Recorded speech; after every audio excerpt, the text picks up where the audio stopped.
Narvas sisse uus õigeusu kirik. Erakordne on see, et esimest korda ajaloos võeti seal kasutusele suur ikonostaas, mille on valmis joonistanud siinsed Tallinnas tegutsevad ikoonimaalijad. Pealtnägija jälgis pühapiltide valmimise protsessi rohkem kui 2 kuu jooksul. Jelena Savkina õppis 5 aastat ikoonimaalit Tveris maailmakuulsa ikoonimaalija Andrei Zaprudnovi käe all. Naasnud Tallinnasse avasta siin 1996. aastal ikoonimaalijate kooli ja töökoja. Savkina võrdleb oma ametit jumala teenimisega värvide kaudu. Kui pealtnägija septembri alguses esimest korda töökoda külastas, oli Savkina koos õpilastega juba 1,5 kuud nokitsenud Narva uue ortodoksi kiriku ikonostaasi kallal. Võtted, mida selles kannatlikust ja kindlat kätt nõudvas töös kasutatakse, on püsinud muutumatuna mitusada inimpõlve. Здесь мы используем старинную древнюю технологию, которая уже, наверное, более 1000 лет. В основе этой технологии дерево, значит, пишем на дереве, это натуральное дерево. Далее идет паволока, левказ и краски. Берется пигмент, вот этот порошочек, да? Вот он здесь виден. Вот они здесь видны, пигменты. Растирается на основе вот такой эмульсии. Это берется яйцо, вот здесь вот видите, у нас, вот, столовое вино, дистиллированная вода. Проходит какое-то время, и краски, которые мы применяем, набирают силу, становятся такими очень крепкими. В общем-то, это очень древняя технология. Еще там 1000 лет назад использовали эту технологию для изготовления египетских саркофагов. Вы знаете, что все-таки в музеях они до нашего времени дошли. Значит, сколько 1000 лет, значит, вот эта яичная краска может сохраняться. Видите, настолько она удивительна. Ühe ikooni maalimisele kulub 2 kuud, mida peetakse üle mõistuse kiireks töötempuks. Seekord on tellijad andnud Savkinale ülesande valmistada pühapildid Bütsantsi stiilis. Iidsed pole mitte ainult töövõtteid, vaid ka ametiga kaasnevad ranged kombed ja reeglid. Мы делаем все, значит, законы живописи церковной, то есть молитва, соблюдение постов, церковь обязательно, должны мы ходить в церковь, ходим. Вот. И каноническая технология.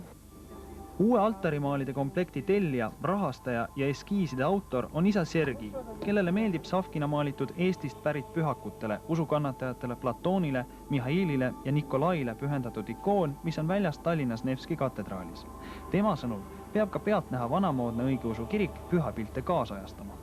И все они, поскольку относятся ко времени давно ушедшему, то на них нет изображений новых святых. А церковь постоянно живет, она растет, приобретает новых святых.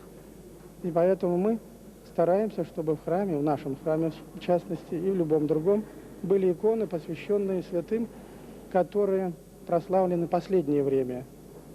И более того, тем святым, которые непосредственно жили здесь, на этой земле, на эстонской земле. Ehkki lõviosa Jelena Savkina koormusest ja elatisest annab vanade ikoonide restaureerimine, võib igaüks tema töökojas tellida kõigi kanooniliste reeglite järgi maalitud uue pühapildi. Esimeses etapis novembri alguseks peavad kunstnikud valmis saama 6 suurt ikooni, hiljem veel 4.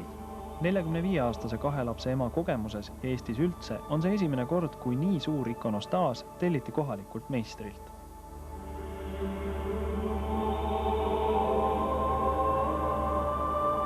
Pealtnägija naaseb ikoonimaalijate juurde täpselt 2 kuud hiljem, 4 päeva enne ikonostaasi valmimise ametlikku tähtaega. Vahepeal on Savkina töökoda kolinud kesklinna keldrist äärelinna valgusküllastesse ruumidesse. Täna oodatakse isa Sergit järele ikonostaasi 2 viimasele osale, kuninglikele ustele. Ну вот сегодня у нас такое событие, выдающееся, можно сказать, для Эстонии. Первая проба иконописцев наших, которые не из России или откуда-то из Финляндии, а именно здесь, в Таллине, могли вот создать такие вещи.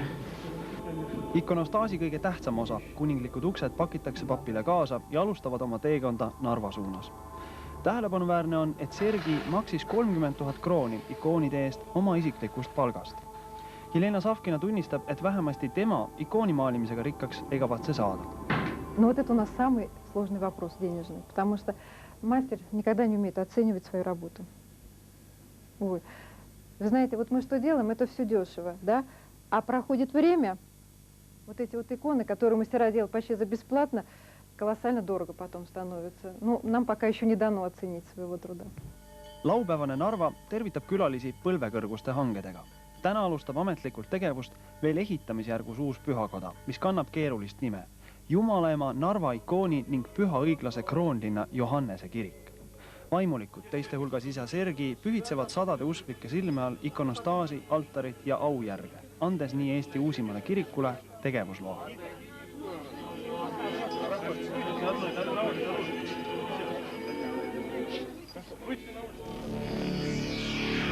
Midagi pole parata.